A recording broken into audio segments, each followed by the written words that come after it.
Hello everyone, आप सभी का स्वागत है हमारे चैनल पे। कैसे हैं आप लोग? मैं आशा करता हूं कि आप लोग ठीक ही होंगे, एग्जाम की तैयारी कर रहे होंगे। क्योंकि बच्चे लोग अब समय नहीं है बर्बाद करने का। पढ़ना तो पड़ेगा बच्चे लोग, क्योंकि एग्जाम लगभग करीब आ गया है।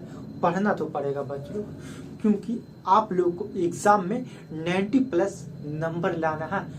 पढ़ना तो पड़ेगा बच्चे लोग। आज के इस क्लास में हम लोग बात करने जा रहे हैं क्लास 10th मॉडल पेपर जो ऑफिशियल बिहार बोर्ड के द्वारा लॉन्च किया गया है, उसी का क्वेश्चन 2 नंबर वाला क्वेश्चन को सॉल्व करना शुरू किया था। पिछले कई क्लासों में हम लोग क्वेश्चन पे डिस्कस कर रहे हैं, लेकिन आज के क्लास में कुछ खास होने वाला है, क्योंकि आज के क्लास में आपको मिलने वाला है पक्का 15 नंबर। तो कॉपी पेन लेके साइड में बैठिए, लास्ट तक वीडियो देखिएगा। मैं आप लोगों से वादा करता हूं कि आपको 110% समझ में आएगा और किस तरह आप अपने एग्जाम में सवाल को सॉल्व करेंगे। सभी कॉन्सेप्ट हम लोग आज के क्लास में जानने वाले हैं। क्वेश्चन नंबर 13 क्या है? एक्स और वाई में संबंध ज्ञात कीजिए। मतलब एक्स और वाई में संबंध ज्ञात करें कैसे? जबकि बिंदु एक्स वाई बिंदुओं 7,1 और 3,5 से समदूरस्थ है। समदूरस्थ है का मतलब समझिए, नाम से के लिए देखिए। कोई चीज जब नहीं समझ में आ रहा तो इसका मतलब समझिए। समदूरस्थ मतलब समान दूरी पर है। अब कौन किससे समान दूरी पे है? एक्स वाई जो है ना, बिंदु 7,1 और 3,5 से समदूरस्थ है।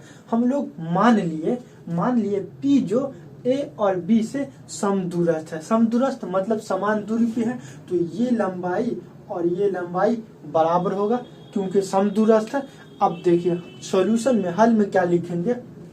हल माना कि पी एक्स वाई जो ए 7 वाई और बी 3,5 से समदूरस्थ है। समदूरस्थ है, समान दूरी पे है, तो क्या होगा? इसीलिए ए पी बराबर बी पी।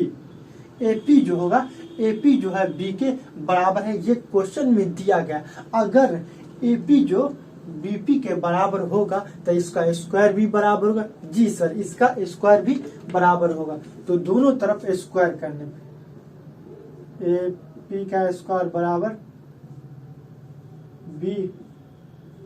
बीपी का स्क्वायर। अब आप लोग यहाँ पे क्वेश्चन कर सकते हैं, सर स्क्वायर क्यों किए? स्क्वायर इसीलिए किए क्योंकि हम लोग दूरी सूत्र का फॉर्मूला लगाएंगे, और दूरी सूत्र पे स्क्वायर डालने पे रूट नहीं आता है, इसीलिए हम लोग स्क्वायर डाले हैं। अब देखिए गौर से, एपी का मान निकालिए। एपी का दूरी सूत्र का फॉर्मूला क्या होता है? दूरी सूत्र का फॉर्मूला क्या होता है? पहले दूरी सूत्र का फॉर्मूला जानिए। ए पी बराबर root under x1 minus x2 का whole square, x1 minus x2 का whole square plus y1 minus y2 का होल स्क्वायर। ये होता है दूरी सूत्र का, ये दूरी सूत्र का फॉर्मूला। अगर इस पे स्क्वायर लगा देंगे तो ये रूट हट जाएगा, इसीलिए हम लोग यहाँ स्क्वायर लगाए। अब देखिए x1 माइनस x2 का होल स्क्वायर, तो x1 और x2 की जगह पे 7, x माइनस 7 का होल स्क्वायर प्लस y1 क्या है बच्चे लोग? y माइनस 1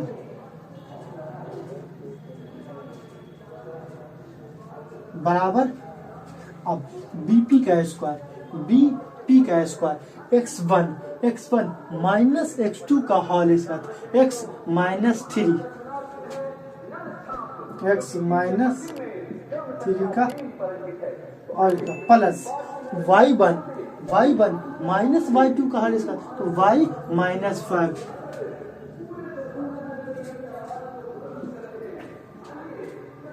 का होल स्क्वायर। यहाँ तक कोई दिक्कत नहीं। अब देखिए बच्चे लोग, हम लोग बचपन में फॉर्मूला पढ़ते आए हैं, ए प्लस बी का होल स्क्वायर, ए माइनस बी का होल स्क्वायर। उसी का फॉर्मूला लगा के इसको कैलकुलेट करेंगे और एक्स और वाई में संबंध स्थापित करेंगे। कैसे? तो ए माइनस बी का होल स्क्वायर क्या होता है? ए माइनस बी का होल स्क्वायर बराबर A square minus 2ab plus B square. तो ए स्क्वायर ए के जगह पे एक्स माइनस 2 ए के जगह पे एक्स ए बी के जगह पे 7 और प्लस बी स्क्वायर 7 का स्क्वायर। ठीक, अब यहाँ ए माइनस बी का होल स्क्वायर तो ए की जगह पे वाई ए स्क्वायर माइनस 2ab 2 ए की जगह पे वाई और बी की जगह पे 1 प्लस बी स्क्वायर 1 का स्क्वायर बराबर एक्स माइनस 3 का होल स्क्वायर मतलब ए माइनस बी का होल स्क्वायर ए स्क्वायर ए की जगह पे एक्स माइनस 2 ए की जगह पे एक्स बी की जगह पे 3 और प्लस बी स्क्वायर 3 का स्क्वायर। अब यहाँ देखिए y माइनस 5 का होल स्क्वायर ए स्क्वायर ए की जगह पे y माइनस 2ab 2 ए की जगह पे y और b की जगह पे 5 और प्लस 5 का b का स्क्वायर b की जगह पे 5 का स्क्वायर। कोई दिक्कत नहीं। यहाँ पे अब क्या करेंगे, दोनों तरफ कैलकुलेट करेंगे, देखेंगे कि दोनों तरफ कोई बराबर है या नहीं। जो दोनों तरफ बराबर होगा उसे काट देंगे, मतलब इधर एक्स स्क्वायर और इधर एक्स स्क्वायर। अगर ये प्लस में इस पार में आएगा तो माइनस में घट जाएगा, इसीलिए हम लोग जो पहले सेम है उसे काट देंगे। यहाँ एक्स स्क्वायर यहाँ एक्स स्क्वायर कैंसिल, कोई दिक्कत क्यों कटा, क्योंकि इधर प्लस में है इस पर आएगा तो माइनस में, अब प्लस है अब माइनस क्या होगा घट जाएगा, इसीलिए y उसका इस पार भी है और y उसका इस पार भी है, कैंसिल, कोई दिक्कत। अब देखिए बचा क्या, जो बचा है उसे लिख लेते हैं, गुना करके 7 दूना 14x 7 7 49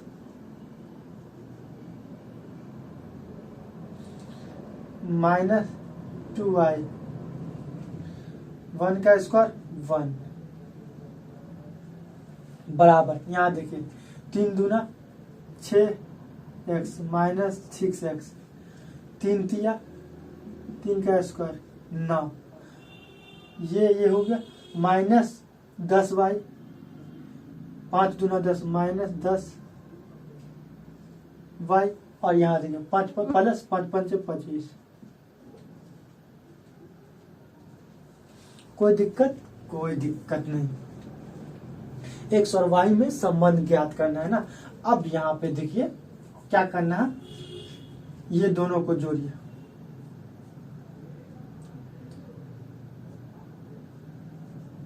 चौदह एक्स। अब यहाँ देखिए एक्स वाला जो है ना इस पार ले आते हैं, एक्स वाला इस पार ले आते हैं, तब माइनस में है 6 इस पार प्लस 6 माइनस 2y, इस पर y वाला है ना, y वाला इस पर ले आते हैं तो माइनस में 10 इस पर आया तो प्लस में 10 प्लस 49 और 1 50।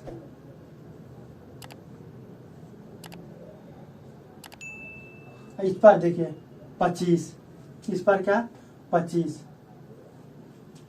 अब यहाँ 25 न 25 10 35 34, तो 34 इस पर है प्लस में, इस पर आएगा तो माइनस में 34 बराबर 0। 1 2 3 4 5 6 7 8, ये दोनों 2 ये दोनों 2 4 ये दोनों 5 ये दोनों 6, ठीक है, कोई दिक्कत नहीं। अब 14x में से 6x जाएगा, 14x माइनस में है 6x प्लस में है, तो 14 में से 6 गया 8x। अब यहाँ देखिए 10y में से 2y जाएगा प्लस, तो प्लस 8y। अब यहाँ देखिए 50 में से 34 जाएगा, 50 में से 34 जाएगा 16 प्लस 16 बराबर 0 बराबर 0। किसका मान ज्ञात करना, एक्स और वाई में संबंध ज्ञात करना, एक्स और वाई में संबंध ज्ञात करना। एक काम करते हैं, ये एक्स वाला को, ये एक्स वाई को इस पार लिया, इस पार, तो क्या होगा, अगर इस सब को इस पार लाते हैं तो क्या होगा, तो ये पलट जाएगा 8x और माइनस 8y बराबर 16। कोई दिक्कत नहीं। 8 क्या करेंगे हम लोग, कॉमन लेंगे, 8 क्या कॉमन लेंगे ये दोनों में से, तो x माइनस वाई बराबर 16। 8 दो है बच्चों लोग, 8 गुना में अगर इस पार जाएगा तो क्या होगा, डिवाइड हो जाएगा। जो चीज गुना में रहता है बट्टा के इस पार आने से, बराबर के इस पार आने से डिवाइड हो जाता है। तो 8 गुना में है, इस पार आएगा तो क्या होगा, डिवाइड हो जाएगा। तो मतलब x माइनस वाई बराबर 16/8, 16/8, 8 1 8, 8 दूना 16। इसका मतलब क्या हुआ, 2। इसका मतलब क्या हुआ, 2। अब बोल रहा था एक्स और वाई में संबंध ज्ञात करें, जबकि बिंदु एक्स वाई बिंदु ओ 7,1 और 3,5 से समदूरस्थ है, पी ए और बी से समदूरस्थ है, तो एक्स और वाई में संबंध ज्ञात कीजिए। इसीलिए एक्स और वाई में संबंध का एक्स माइनस वाई बराबर 2, यही क्या हो गया, आंसर हो। आइए अब हम लोग क्वेश्चन नंबर 14 को सॉल्व करते हैं। क्वेश्चन नंबर 14 क्या है, ए बी सी एक समद्विबाहु त्रिभुज है। ए बी सी एक समद्विबाहु त्रिभुज है जिसमें ए सी बराबर बी सी, जिसमें ए सी बराबर बी सी है। यदि ए बी स्क्वायर बराबर 2ac स्क्वायर है, यदि ए बी बराबर 2ac स्क्वायर है तो सिद्ध करें कि त्रिभुज ए बी सी एक समकोण त्रिभुज है। अब कैसे साबित करेंगे, जब भी इस तरह का सवाल रहे सिद्ध करने वाला, प्रूफ करने वाला, तो आपको 3 पॉइंट याद होनी चाहिए। क्या दिया हुआ है, पहला पॉइंट, दूसरा पॉइंट क्या सिद्ध करना है, और तीसरा पॉइंट रचना या फिर प्रमाण से हम लोग प्रूफ करना, मतलब सिद्ध करना स्टार्ट करेंगे। सबसे पहला पॉइंट क्या दिया, क्या है, दिया है त्रिभुज एबीसी में AC बराबर BC, त्रिभुज ABC में AC बराबर है BC के, मतलब AC जो है BC के बराबर है, और AB स्क्वायर बराबर AB square 2AC square, AB square बराबर 2AC स्क्वायर। तो बताना है कि त्रिभुज ABC जो है समकोण त्रिभुज है। और समकोण त्रिभुज कैसे साबित करेंगे, जब एक कोण 90 डिग्री होगा तो हम लोग बोलेंगे ये समकोण त्रिभुज है। अब कैसे इस थ्योरम को प्रूफ करेंगे, इस सवाल को प्रूफ करेंगे, देखिए बहुत ही आसान है। जो दिया हुआ है उसी को लेकर चलेंगे और हम लोग साबित करेंगे कि ये समकोण त्रिभुज है। सिद्ध क्या करना है, त्रिभुज ABC एक समकोण त्रिभुज, प्रमाण से हम लोग हल करना स्टार्ट करेंगे। चूंकि दिया क्या है, AB स्क्वायर बराबर 2AC स्क्वायर, 2AC स्क्वायर। गौर से देखिएगा, यहीं पे आपको कॉन्सेप्ट समझना है। AB स्क्वायर बराबर 2AC स्क्वायर, अच्छे 2AC है मतलब 2x है, तो इसको हम x प्लस x लिख सकते हैं। जी सर, x प्लस x लिख सकते हैं। अगर इसको इस तरह लिख सकते हैं तो 2x स्क्वायर है, इसका मतलब ये x स्क्वायर ये लिख सकते हैं। जी सर, इस तरह भी लिख सकते हैं। तो सेम यही है, तो क्या करेंगे, a c square plus a c square. कोई दिक्कत नहीं। अब ये कहां से आया, ये कहा AB स्क्वायर बराबर 2AC स्क्वायर कहां से आया, दिया है।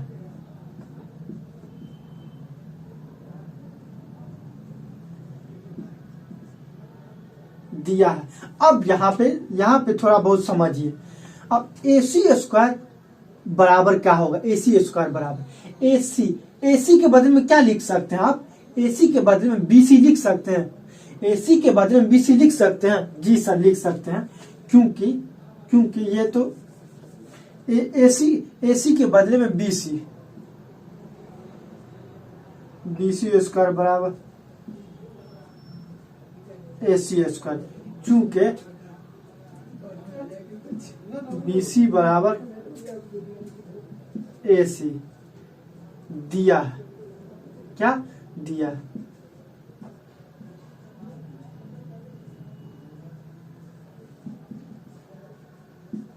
चूंकि BC बराबर AC दिया है, त्रिभुज में देखिए BC जो है AC के बराबर ये दिया है, तो यहां लिखे AB स्क्वायर बराबर। अब ये जो प्राप्त हुआ है हमें, ये जो प्राप्त हुआ है त्रिभुज को देखिए, त्रिभुज को AB स्क्वायर मुझे जो प्राप्त हुआ है AB स्क्वायर, AB स्क्वायर क्या होगा, क्या होगा BC square plus AC square. इसका मतलब क्या है बच्चों लोग, एक भुजा का जो वर्ग है, एक AB का जो वर्ग है, AB का स्क्वायर वर्ग है, वो अन्य दो भुजा के वर्ग के योग के बराबर है, योग के बराबर। इसका मतलब क्या हुआ, ये पाइथागोरस थ्योरम लागू हुआ कि यदि किसी त्रिभुज के एक भुजा का वर्ग अन्य दो भुजा के वर्गों के योग के बराबर हो तो एक भुजा के सामने वाला कोण क्या होता, समकोण होता। पाइथागोरस का क्या हो गया, विलोम। पाइथागोरस का विलोम क्या है कि यदि किसी त्रिभुज के एक भुजा का वर्ग AB स्क्वायर का वर्ग अन्य दोनों भुजा के स्क्वायर के वर्ग के बराबर हो तो पहली भुजा के सामने का कोण समकोण होता है। तो कोण C क्या है, 90 डिग्री। इसीलिए कोण C बराबर 90 डिग्री। कहां से,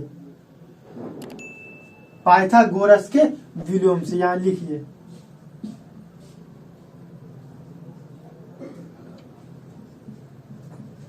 पाइथागोरस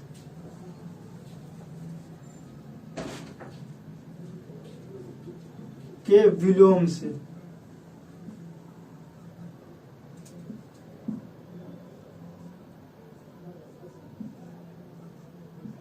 विलोम से ये क्या हो गया, ये C 90 डिग्री हुआ। जैसे C 90 डिग्री हुआ, अब कौन पूछ क्या रहा, प्रूफ क्या करना है कि सिद्ध करना त्रिभुज ABC एक समकोण त्रिभुज है और त्रिभुज ABC में एक कोण 90 डिग्री हुआ। अब वैसा त्रिभुज जिसका एक कोण 90 डिग्री हो उसे क्या बोलेंगे, समकोण त्रिभुज है। इसीलिए त्रिभुज ABC एक समकोण त्रिभुज है।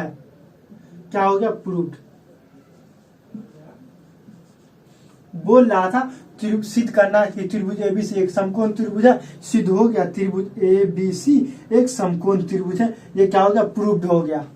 तो आइए अब हम लोग क्वेश्चन नंबर 16 को सॉल्व करते हैं। क्वेश्चन नंबर 16 क्या है, यदि 30 मीटर ऊंची एक मीनार भूमि पर 30 मीटर ऊंची एक मीनार भूमि पर 10 × √3 मीटर लंबी छाया बनाती है तो सूर्य का उन्नयन कोण ज्ञात कीजिए। देखिए 30 मीटर लंबी मीनार AB है जो 10√3 मीटर लंबी छाया बनाती है। ये छाया है ना, मीनार की छाया क्या है, ये तो 10√3 मीटर लंबी छाया बनाती है। मीनार की ऊंचाई क्या है, 30 मीटर।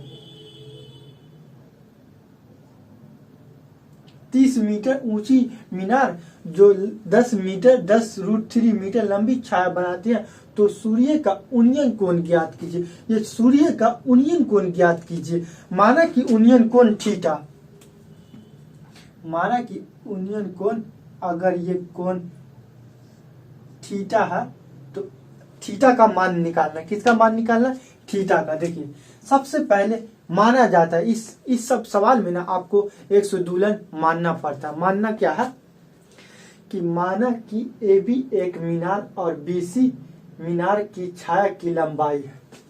माना कि AB एक मीनार है और BC जो है उसके छाया की लंबाई है। ये BC, यहाँ से BC छाया की लंबाई है। यदि सूर्य का उन्नयन कोण थीटा हो तो, यदि ये सूर्य का उन्नयन कोण थीटा हो तब क्या करेंगे हम लोग, थीटा का मान निकालेंगे। कैसे निकालेंगे, लास्ट तक बने रहे इस वीडियो में। त्रिभुज, चूंकि त्रिभुज ए बी सी में, त्रिभुज ए बी सी में क्या दिया हुआ, ए बी 30 मीटर, मीनार की ऊंचाई ए बी 30 मीटर, और यहां से यहां तक BC क्या है, यहां से यहां तक 10 मीटर, 10 BC, छाया की लंबाई 10√3 मीटर।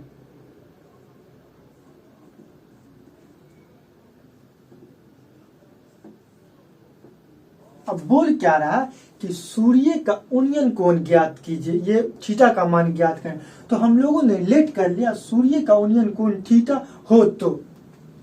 अब क्या होता है, ये है लंब और ये है आधार, मतलब ऊंचाई जो होता है लंब और नीचे जो रहता है वो आधार होता है, बेस।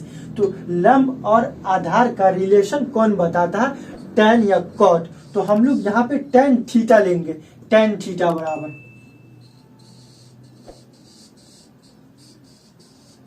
tan थीटा बराबर P/B, लंब बट्टा आधार, P/B लंब बट्टा आधार। लंब का मान देखिए बच्चे लोग AB और B, आधार का मान BC। ठीक, tan थीटा बराबर लंब बट्टा आधार AB बट्टा BC। अब क्या करेंगे, देखिए बच्चे लोग, AB का मान क्या दिया हुआ, AB 30 मीटर, यहाँ AB 30 मीटर, और BC का मान क्या दिया हुआ, BC 10√3 मीटर, BC छाया की लंबाई 10√3 मीटर,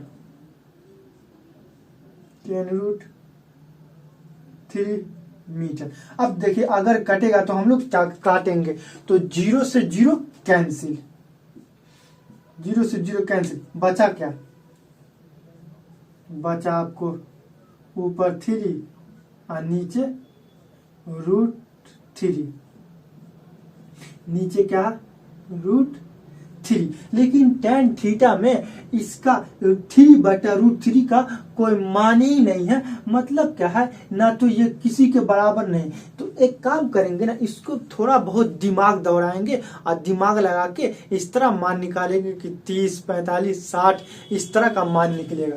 कैसे दिमाग लगाएंगे, यहाँ देखिए, गौर से देखिए। 3 को आप क्या कर सकते हैं, 3 को ऊपर 3 है ना, 3 को क्या कर सकते हैं, √3 और गुने √3 लिख सकते हैं, और नीचे √3 तो है ही है। अब बोलेगा सर 3 को √3 कैसे लिख सकते हैं, जी बिल्कुल लिख सकते हैं, क्योंकि √3 का स्क्वायर होगा 3, √3 का स्क्वायर होगा 3, और √3 को क्या कर सकते हैं, इस तरह तो लिख सकते हैं, √3 इंटू √3 बराबर 3, जी सर लिख सकते हैं। तो 3 बराबर √3 इंटू √3। अब यहां देखिए बच्चे लोग, ऊपर √3 और नीचे ऊपर नीचे √3 कैंसिल, बचा क्या √3, बचा क्या √3 और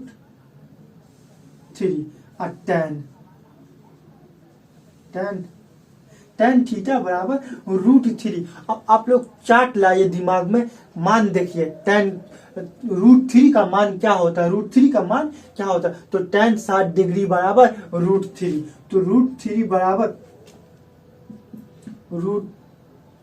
बराबर tan 60 डिग्री, tan 60 डिग्री बराबर √3 या √3 बराबर tan 60 डिग्री। तो √3 बराबर tan 60 डिग्री। अब यहां देखिए tan थीटा बराबर tan 60 डिग्री, tan से tan कैंसिल, बचा क्या tan से tan कैंसिल, बचा क्या, थीटा बराबर 60 डिग्री, थीटा बराबर 60 डिग्री। और क्वेश्चन बोल रहा था क्या, सूर्य का उन्नयन कोण ज्ञात कीजिए। हम लोग लेट कर लिए थे कि सूर्य का उन्नयन कोण थीटा हो तो थीटा बराबर, इसीलिए सूर्य का उन्नयन कोण सूर्य का 60 डिग्री, सूर्य का उन्नयन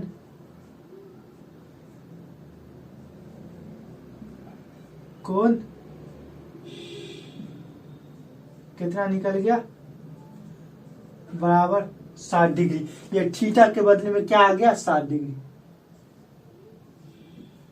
यही क्या हो गया, आंसर हो गया इस क्वेश्चन का।